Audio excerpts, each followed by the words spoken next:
For a new player, it can be quite overwhelming how many stats there are in Guild Wars. Today I want to explain how the attributes in Guild Wars 2 function and what they each mean. I'm Swimmer, and without much further ado, let's jump right in.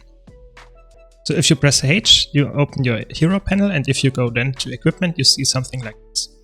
Here on the right side, you see all the possible attributes in Guild Wars 2.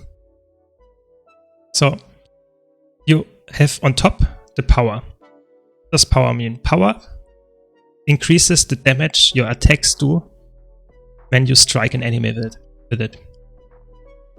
The thing is, attacks have a different power scaling. So depending on the attack, it can be worthwhile to increase your power, or sometimes it doesn't really increase the damage of the attack.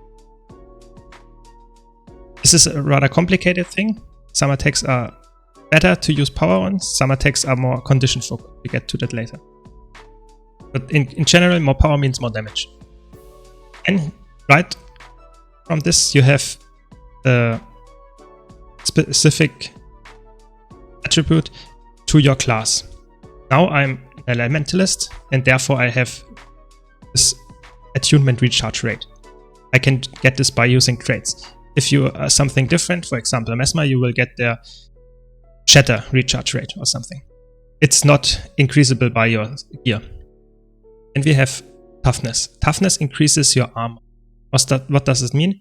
It means it decreases the damage you take from direct hits.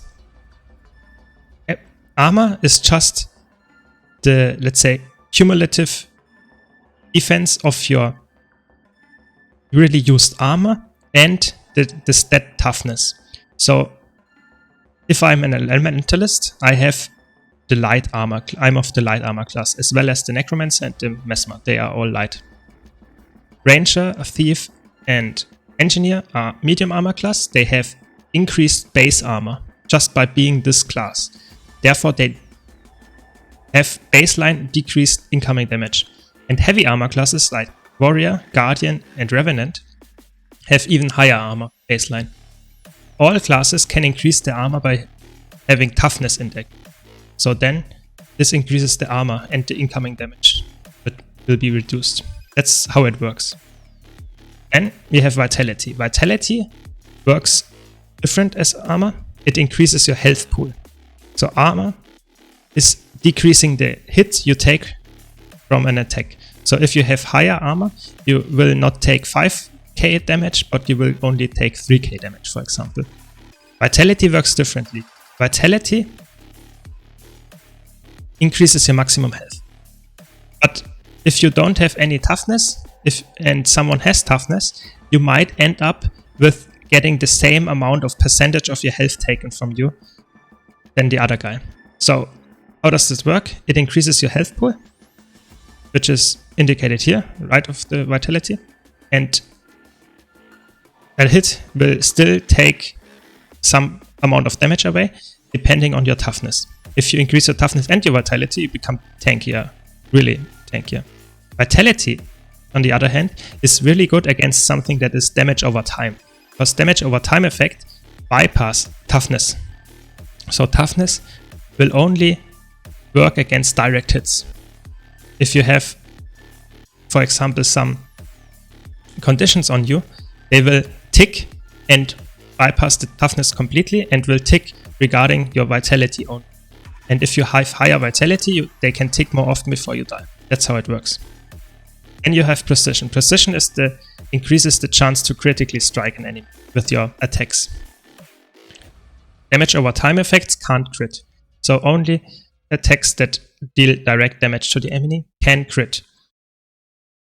And of course in PvE and also in other game modes, if you want to deal maximum damage, you want to have as high crit chance as possible. That's because you increase your damage by at least 100. So you get 150% of the normal hit. So if you hit normally, it will deal, for example, 100 damage. If you crit, it will deal 150 damage baseline.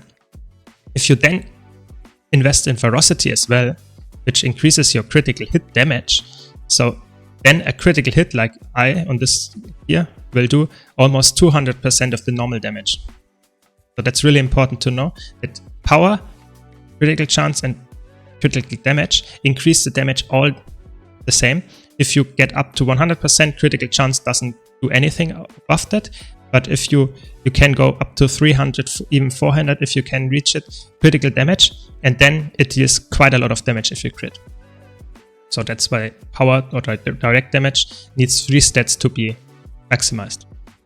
Then we have condition damage that will increase the damage over time effects of your attacks. So conditions like burning will have increased damage if you invest in condition damage. That's really straightforward.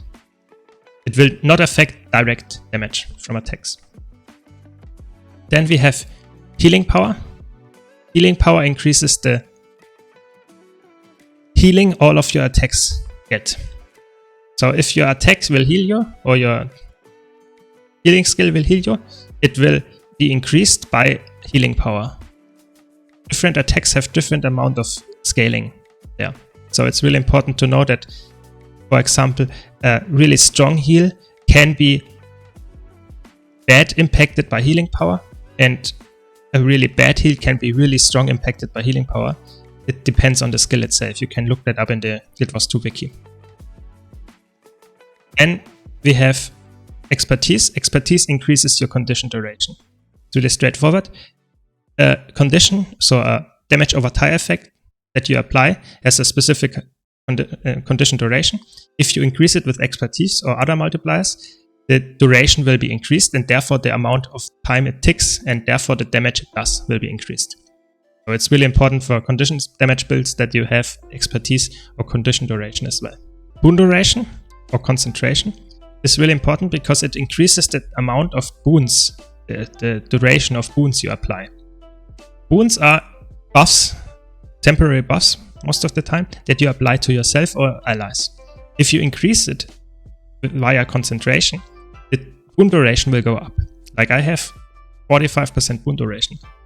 So that means boons that I apply, for example quickness or might here, will have a longer duration, which is really nice because of course buffs are good. So if you increase it up to maximum of 100%, it will double the time they will be applied. This is really strong, but most of the time you run this only on support builds. And then we have agony resistance that's fractal specific. Be sure to check out my fractal guide if you want to know more about agony resistance. You won't care about that in the beginning, fractals at all. And then you have Magic Find. Magic Find increases the chance to find rare items, like it says here. But, and that's very important, you can not get that from gear anymore. And it will only increase the amount of direct drops from enemies. So if you kill an enemy, it drops loot. This will be increased by Magic Find. Not anything that is in a bag or something. So if you get a bag or loot box, it will not be increased by Magic Find. If it doesn't say so. Some specific ones say so and will be increased, but most of the time it doesn't. So that's the general stats. Let me know in the comments if you want to see more specific or have more questions about something. At least let me know. I hope you liked this short guide. If you want to see more guides like this, don't forget to subscribe for watching.